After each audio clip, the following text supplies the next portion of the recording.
Hi everyone, welcome to another episode of A Long Way Round with J and B. You know me now, you know my lovely friend here now. Can't believe we're already at episode 3. This is crazy. Today we're just going to cover a bit about, things we've already kind of mentioned, but we want to go a little deeper into certain subjects, certain things that we haven't covered yet. And we hope you enjoy it. Hope you listen to and watch this, subscribe to the channel, give it a like, and just hear what we've got to say. So we're going to cover a little bit on our childhood, a little bit, and being part of the LGBTQIA plus community, how that's impacted our lives from childhood to now. And here's my lovely friend Benji. Hello, everyone. Welcome to episode 3. It seems like only yesterday we were recording episode 1, and I think it's going amazing so far. And I hope your evening is bright and positive. Unlike here in Wales, it's bloody raining, but we keep on moving. So here we are, guys. This is going to be a little bit different to what we've done before, but this is just, again, we're still new to this, and this is going to be a different thing we're going to be talking about. We've done an introduction in episode 1. We've done a bit of a Q&A and quick fire in episode 2. And this episode, I'm going to go into a little bit of my childhood and a little bit about when I first experienced being, the gay man I am today. So I think when I first knew I was gay, because a lot of people ask this quite often. They always ask, "When did you know you were gay?" Or "When was when was the moment you knew?" To be fair, and I'll be completely honest, because this is what this is for. I'm gonna be transparent and honest as possible here. I don't remember exactly when or how old I was. But I always knew I was different from a very young age, from being, friends with girls at school. I was never really into football at school. I was never really into rugby at school. I was more into dancing, singing, putting like high heels on, my mum's high heels on, having lipstick on. I was more into like having handbags, dressing a little bit of a female. I was experimenting as a young boy.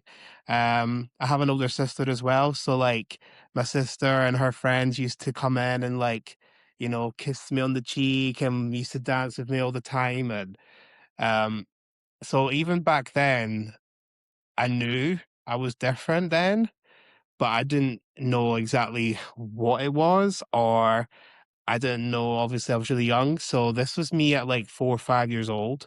Um, like I said on the first episode, I got picked on for my sexuality and being, gay and things. Um, and it was always to do with like the other boys in my class used to kind of pick up on that, like the fact that I was always friends with girls. I mean, I had friends that were guys as well, yeah, but I couldn't connect with them as much as I did with girls. And I used to have fake girlfriends. I used to in primary school, I got married when I was in primary school to another girl. I used to, I would prefer to hang out with the girls, like I've said. Um, and like when we used to get changed for like PE at school, I knew I was really uncomfortable. I knew that I didn't like that. And so I ended up using like the toilets or the disabled toilets to get changed, because I was really like self-conscious, eye conscious about my body and about like other people seeing me. And I feel like because of that, I ended up noticing, like, as I got older, as I got into high school and things, um, I just didn't like myself. I was really insecure when I was young, and I used to really, and still to this day, I overthink a lot. But like even then, it was always like I didn't want to do PE. I always avoided it as much as I could, and I preferred like music class, drama class. I was very much into, you know, the arts and crafts end of like subjects than the academic side of subjects. And being a gay man now, like it makes a lot of sense why a lot of that happened. But looking back then, like I didn't have a clue why.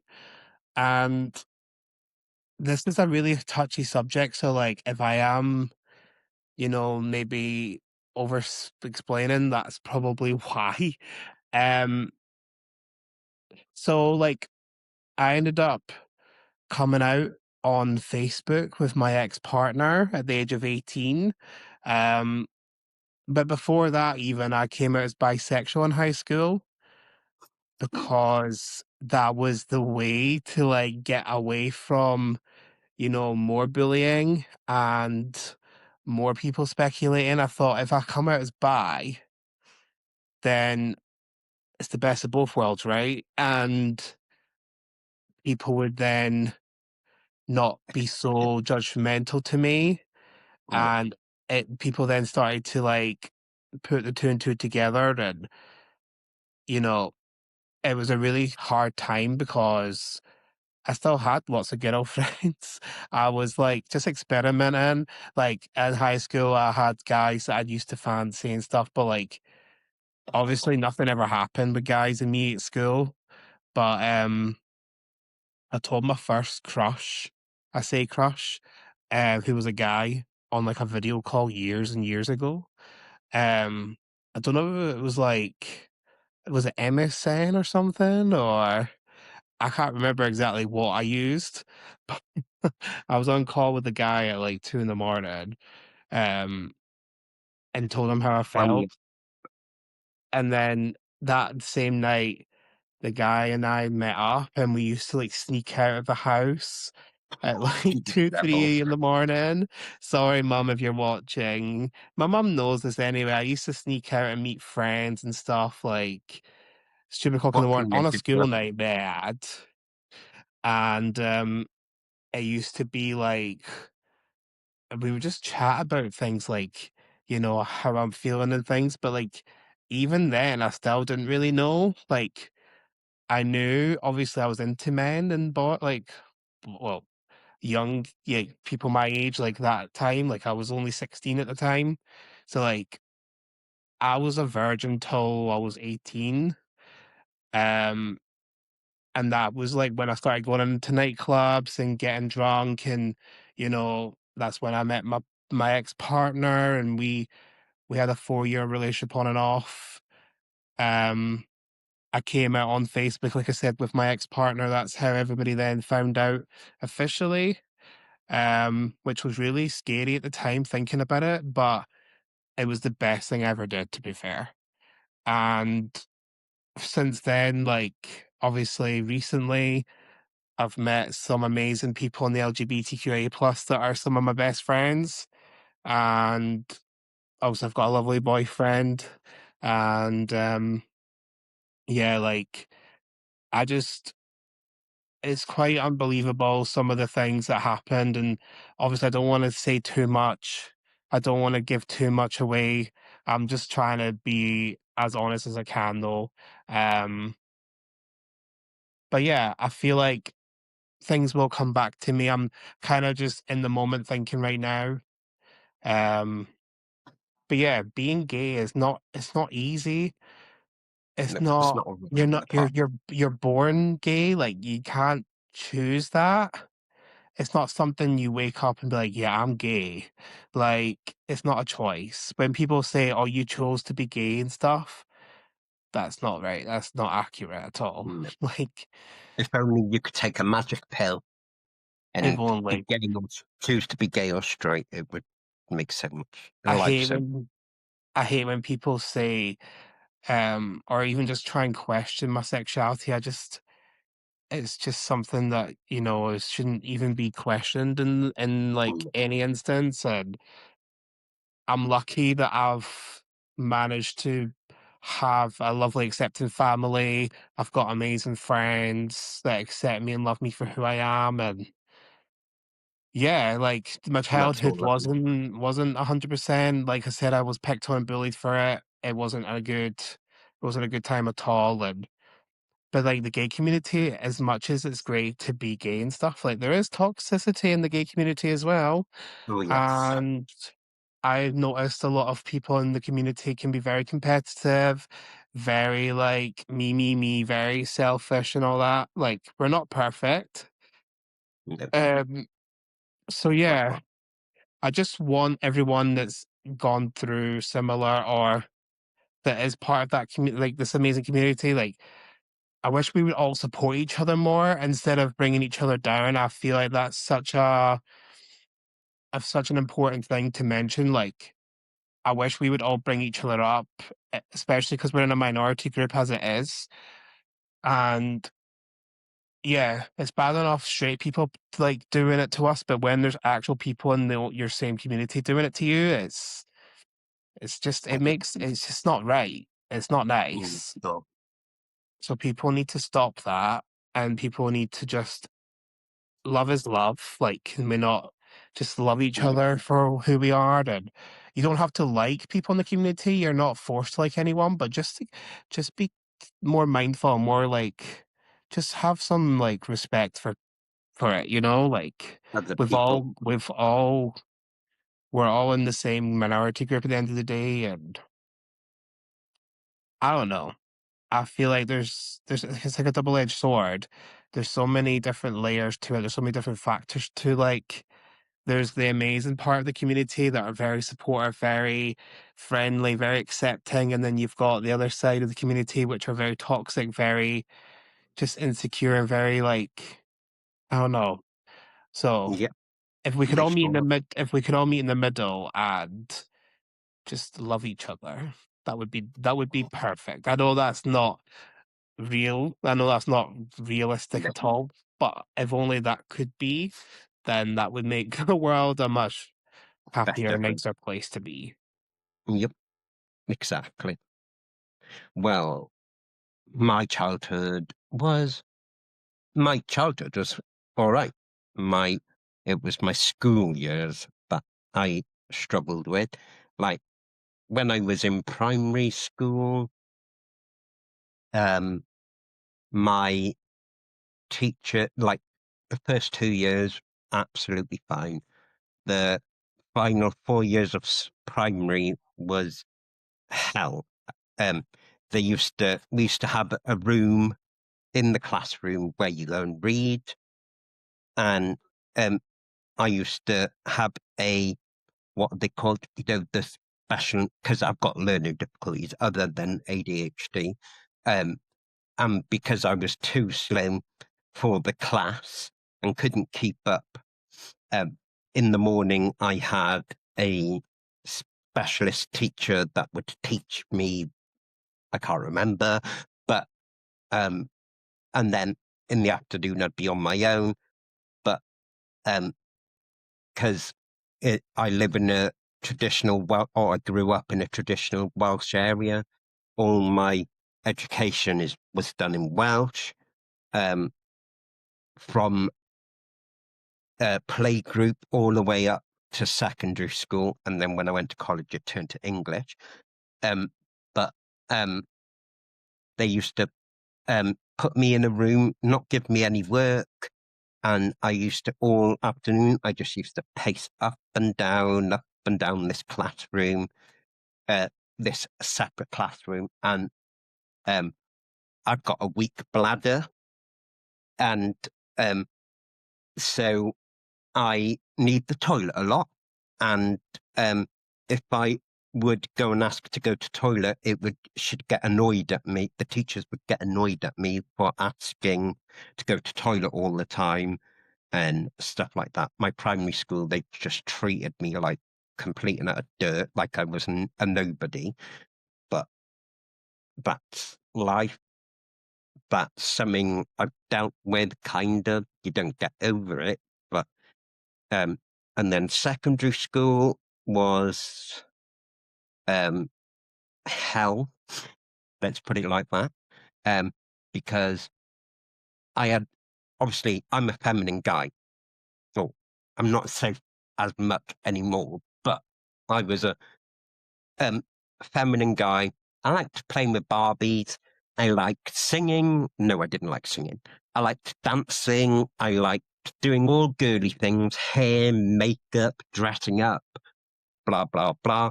So where I lived, people would pick on me because I'd play with the girls and I'd be playing with Barbies rather than football or whatever the boys were playing. Um, and so I'd get picked on for that. And then when I went to secondary school, the first few years, it was all about how I was, because I got learning difficulties, I was special needs, so kids are cruel. And they used to pick on me for that. And then as the years were going on, I was getting, because I used to mask my femininity, and they used to, then they worked out that I'm a feminine guy. I don't know if I had a gay voice. Some people say I did, some people say I didn't, but I don't know. And so they picked up on my femininity trait. So then I had the audition of being someone with learning difficulties and being picked on for that, then going on to it being, oh, he's gay. And then um, year 10, year 9, oh, hold on. Yeah, and then I was bullied. And then year 10, I grew a mouth. And I'm pretty sassy. I'm pretty gobby when I want to be. I think it's the Leo in me. I'm fiery as hell. If you say something wrong to me, I will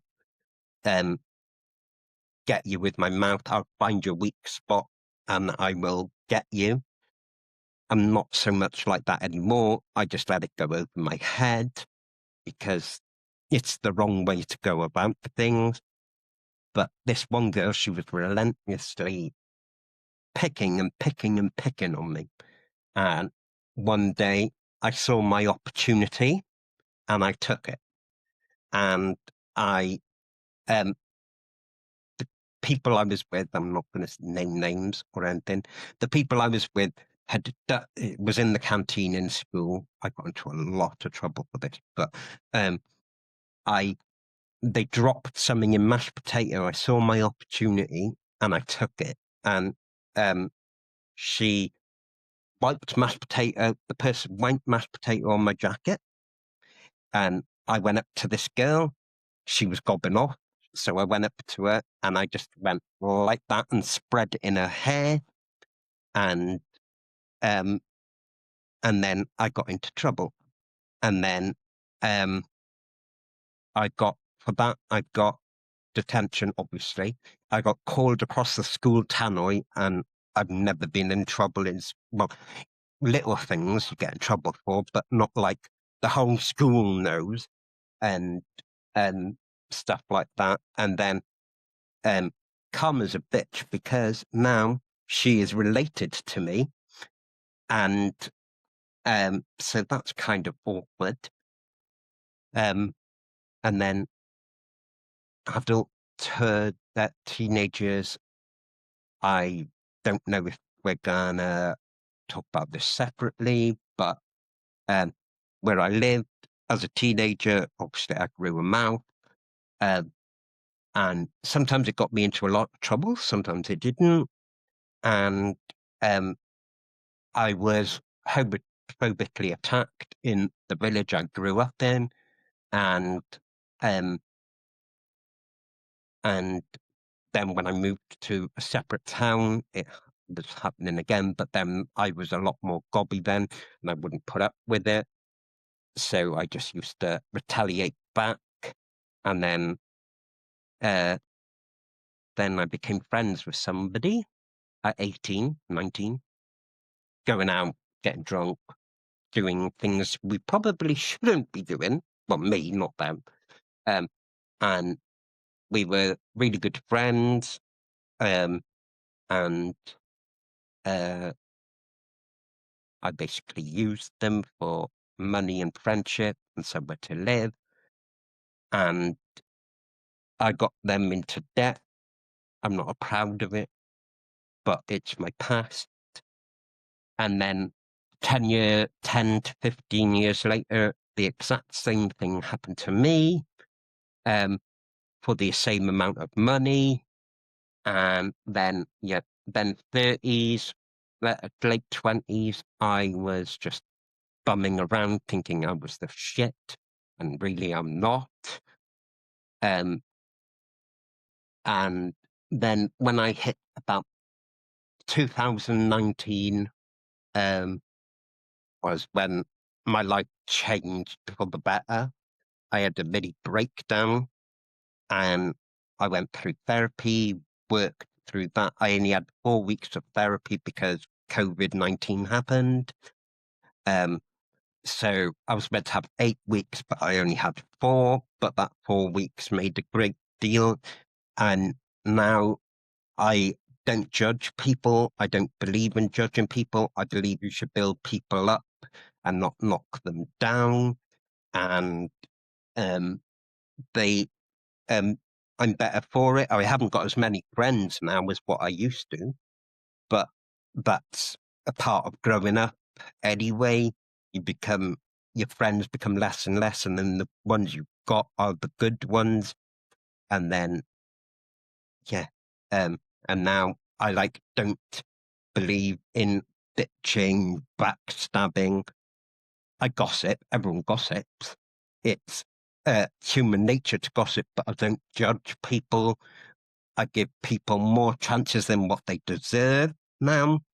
Whereas before, before I would, if you said something wrong to me, I would not literally, but I would jump on you. Whereas now, I will go away, walk away from the situation, and then if I know you, I will come to you a few days later when I've calmed down, because you don't want to, in my opinion, you don't want to be um you don't want a heated debate with them. You want calm, and then it once you've thrashed it out, it's all good, and then life is goes back to normal.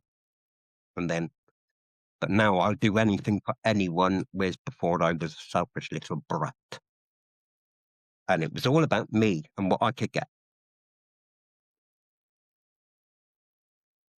That was hard. I'm not gonna lie. No, that was amazing. Like, I just want to go on a little bit about just, I think for both of us, it's because we've experienced this on a personal level. This is personal experience. Like, this is never an easy topic to discuss. So, No, like, I hope people resonate with what we've said.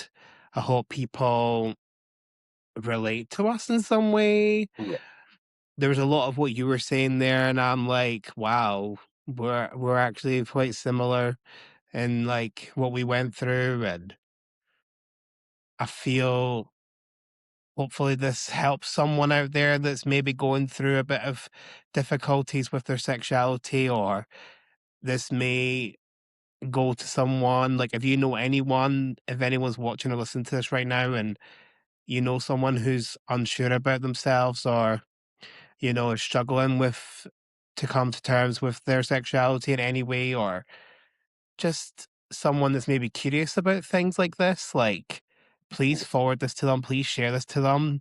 And just for anyone who feels like they're alone in this, you're not. You're really not.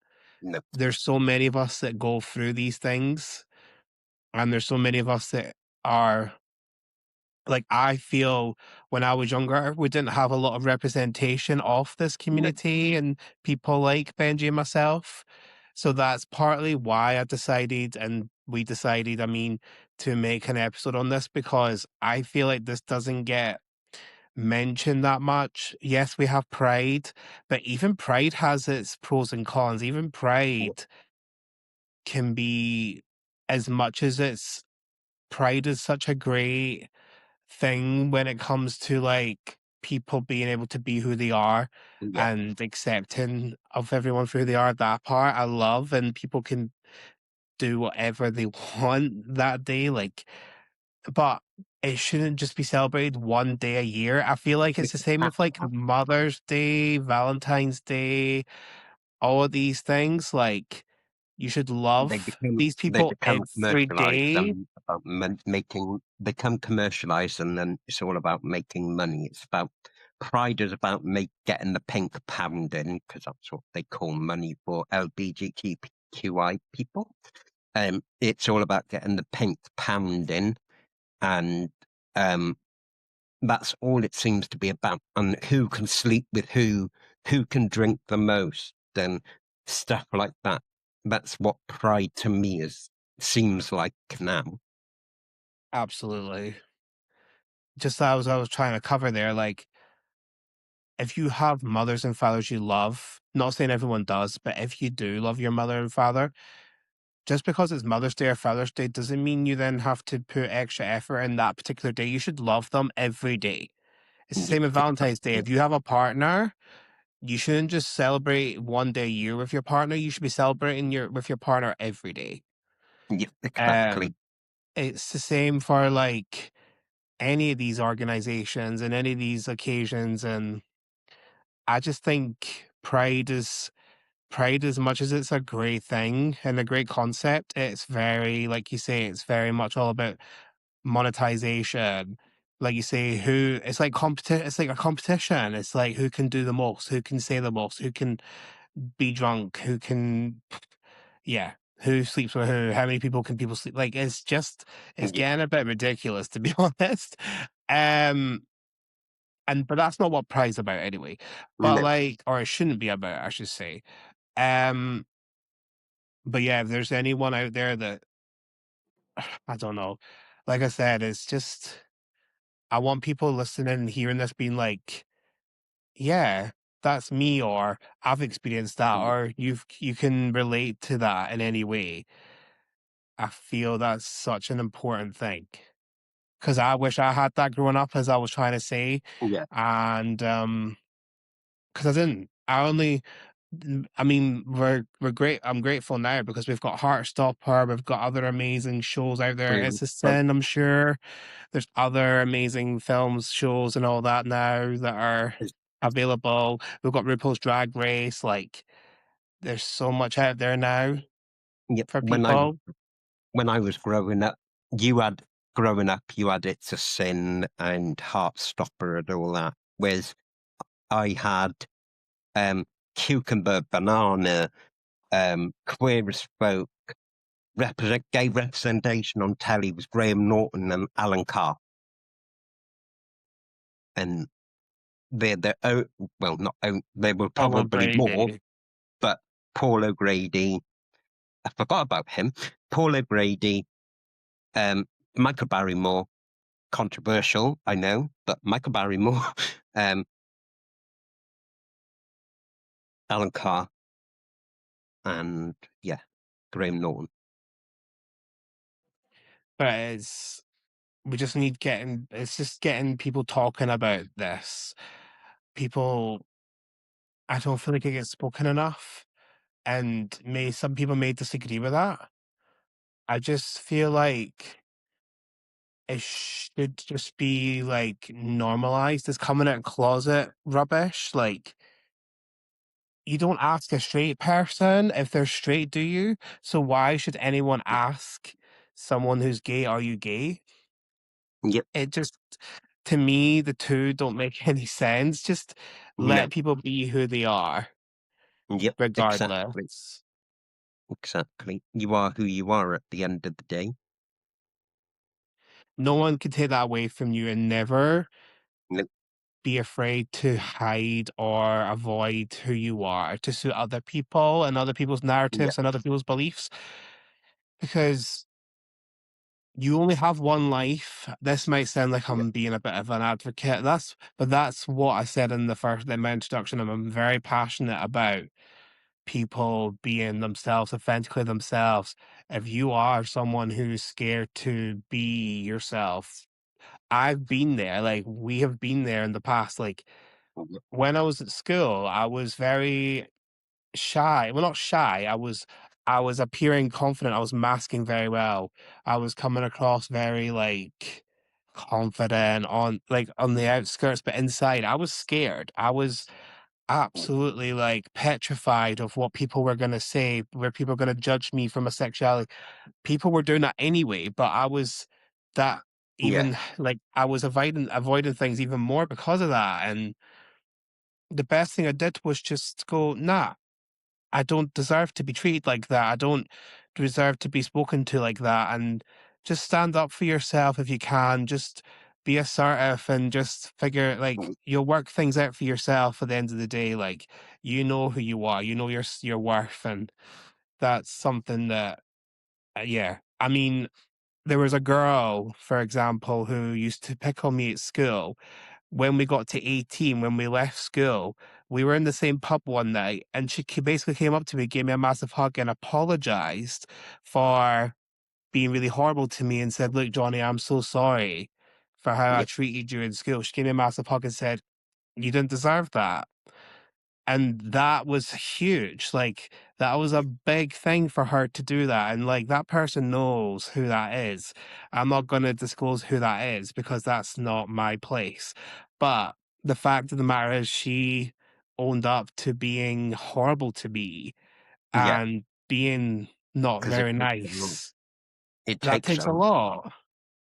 So y 'Cause everyone I bullied when I was in school, everyone I've bullied, 'cause I was bullied and turned into a bully. I perfectly admit that I'm not an angel.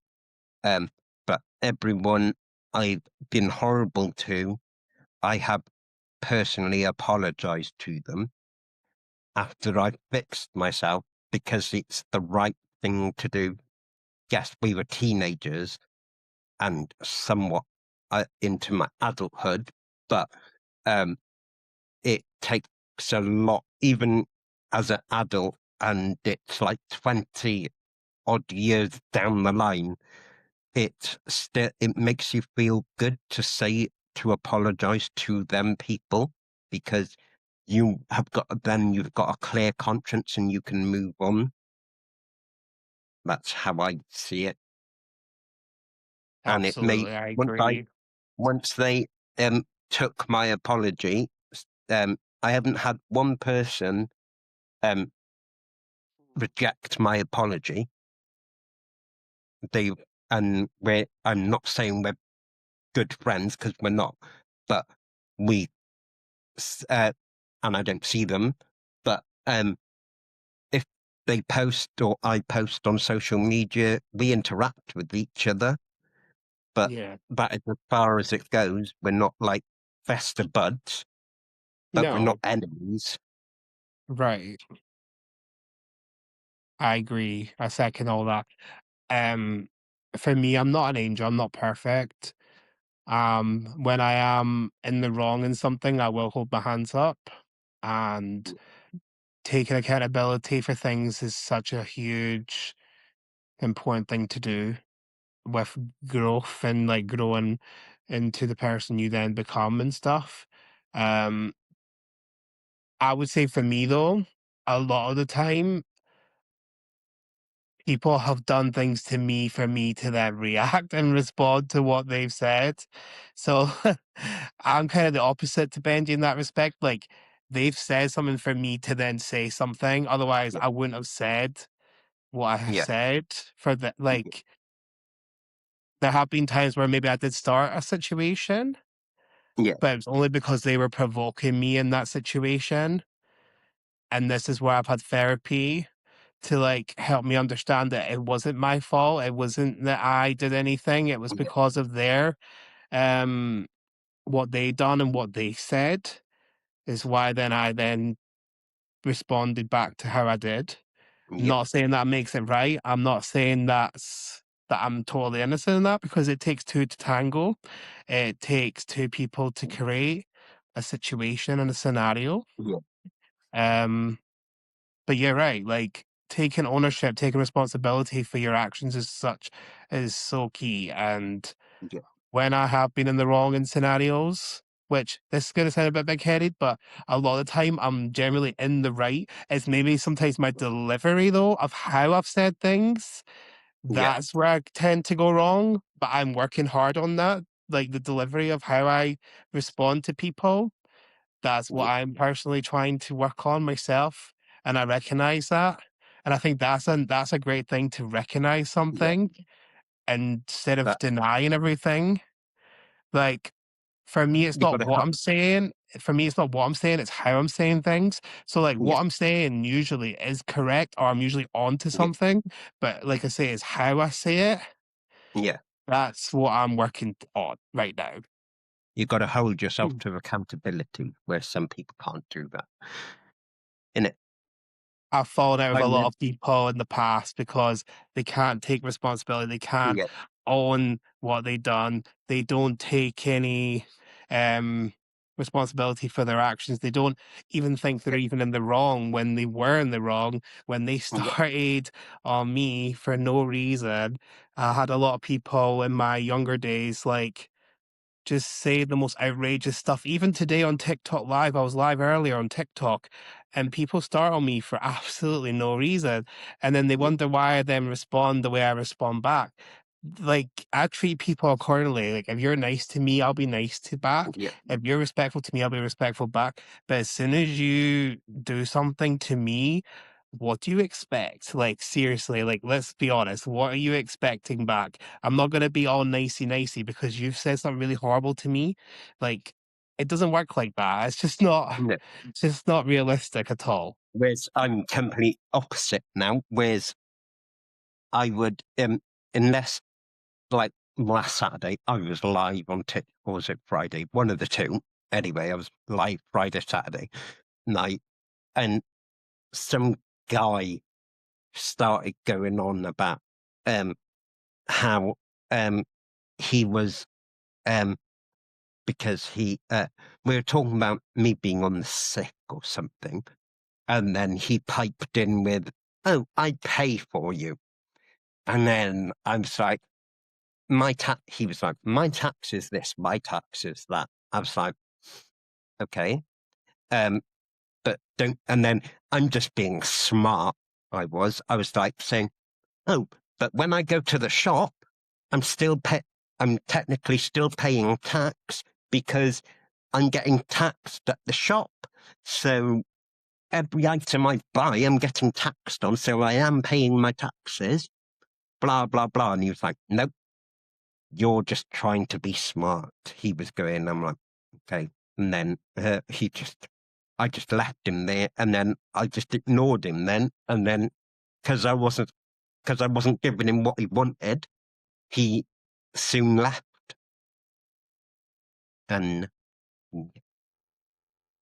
Well, there we go. but it's like people, I believe that people who, um, say bad, whether it's in person or in um, online, people that say bad stuff to you are just insecure about themselves, and they're projecting their insecurities onto you, and they're um, doing it to make themselves feel better, because trolling somebody makes you feel better. Makes them feel better, quotation Yeah, marks, when deep yeah, down it's deflection.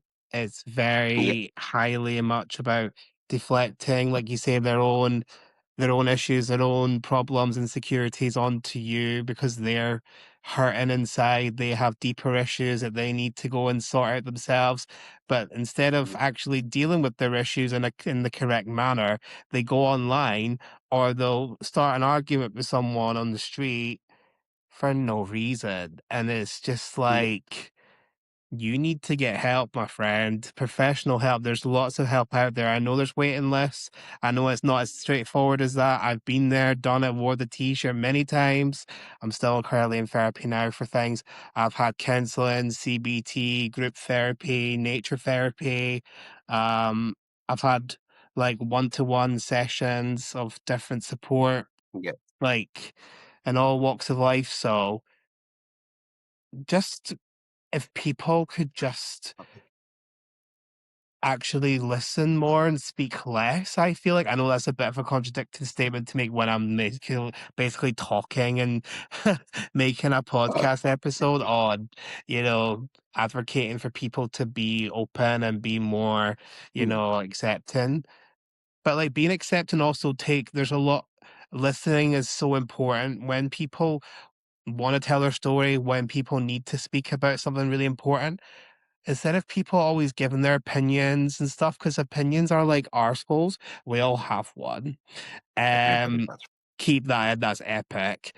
Um, we all have opinions, that's okay, but hear them out first. Give them a chance to speak, give them a chance Yeah. to articulate themselves the best they can. Don't just jump to conclusions. Don't make assumptions, because a lot of people do that in all Yeah. different subjects, all different topics, whatever. And people just need to just sit and listen.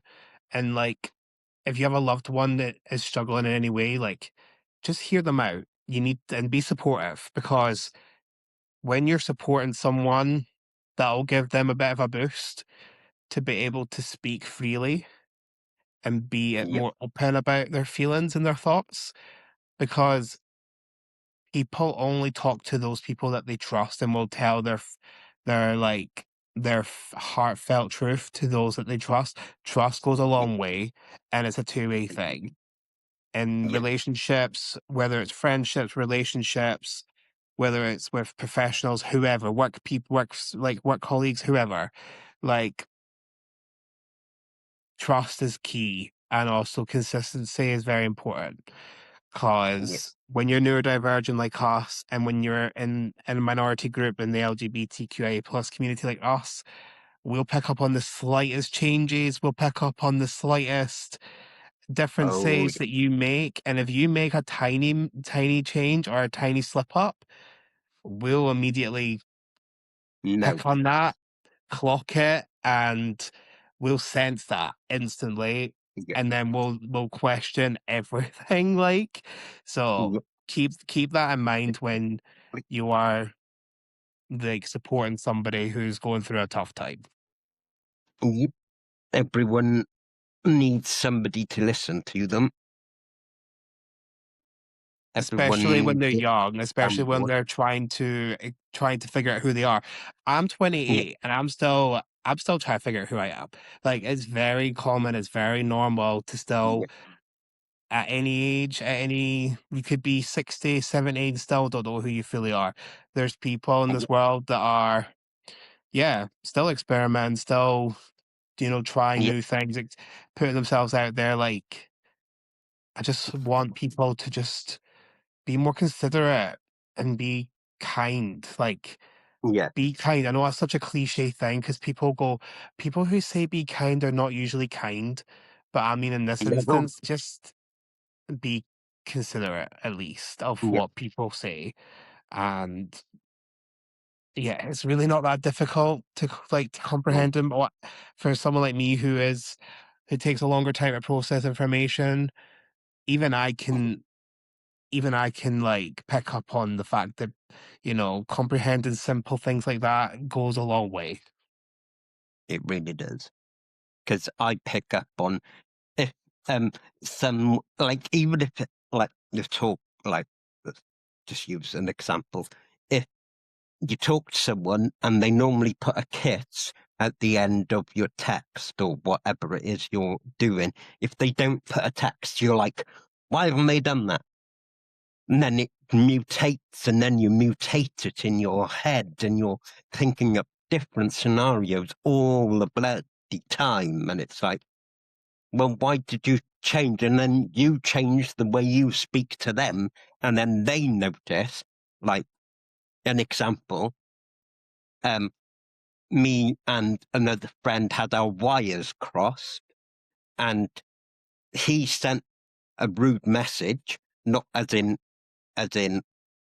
um naughty rude, as in a rude message, and I completely misconstrued it and was like, well, what have I done? What this? What that? Because and then he, like, a week later came to me and was like, why why do I sense you've gone funny with me? I was like, because the this, and this. And then he's like, no, I wasn't talking to you, you Wally. I was talking to X and X and X. I was just soundboarding to you. And I was like, okay then. And then the friendship went back to normal. And then, but you just think of scenarios in your head and you just, yeah, it just goes wild.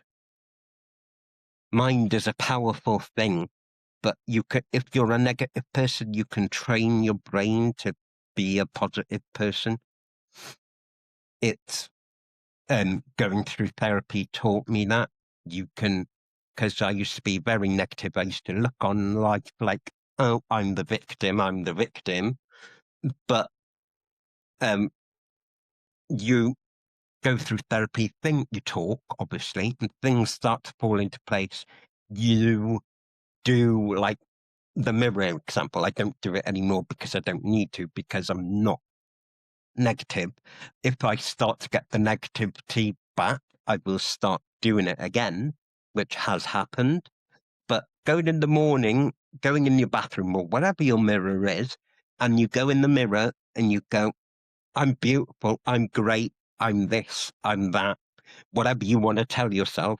And then it trains your mind to go from being, oh, the world's against me, to nobody likes me, blah, blah, blah, to your mindset becomes positive, and then you look at everything from a positive perspective, and then life becomes so much easier, I think. But if you turn your negativity to positivity, even if you're going through the roughest time of your fucking life, if you turn it into a positive, even though you're feeling absolutely negative, it will work. Eventually, it will fall into place and everything will seem so much easier. Obviously, not because I'm neurodivergent, but you get the drift of what I'm trying to say.